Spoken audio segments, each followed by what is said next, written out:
Bonjour, donc moi c'est Frédéric, je suis formateur en premier secours canin félin et aussi PSC1 et SST.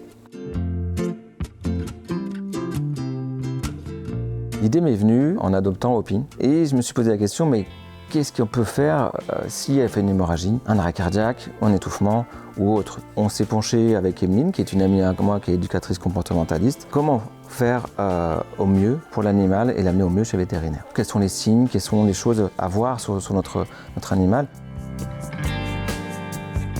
Je donne pas mal d'astuces sur comment reconnaître les signes de mon animal qui n'est pas bien. On parle aussi un peu du comportement de l'animal jusqu'à la surveillance, donc les constants, la surveillance et aussi l'appel au vétérinaire. Et pensez surtout qu'il y a différence entre chat et chien, comment je l'attrape, comment je l'amène, comment je le maintiens, comment je le mets en sécurité et avec les moyens du bord. Comment je fais? Je suis en promenade, parce que souvent ça arrive dans des endroits où on n'y pense pas, mais je suis en forêt, loin de la voiture, et il se fait une fracture, il ne peut pas marcher, comment je fais? Beaucoup viennent avec des appréhensions ou la peur d'eux, ou parce qu'ils ont eu des choses par rapport aux animaux. La formation surtout les rassure et leur donne aussi une ouverture d'esprit, qu'il faut sortir de ces sentiers battus, qu'en fait tout le monde peut agir en fait. On peut utiliser plein de choses du quotidien, et qu'il y a moyen d'eux. Et c'est dans les cas pratiques qu'ils se rendent compte que oui, mais il y a plein de choses à gérer. Les propriétaires, l'animal, moi, mon stress. À la fin, ils sortent en disant « Ah ouais, mais en fait, il y a plein de choses qu'on ne pensait pas et qu'on est tous capables ».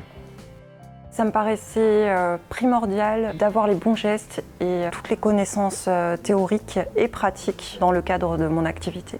Ça me permettrait de pouvoir secourir et puis donner des conseils en cas de besoin si en arrivant chez un client, il y avait malheureusement un problème avec un animal. C'est vrai que le fait qu'il y ait beaucoup de pratiques, je trouve ça génial. C'est très clair et très bien expliqué. Je ne peux que le conseiller et encourager les gens à venir passer une petite journée avec Frédéric.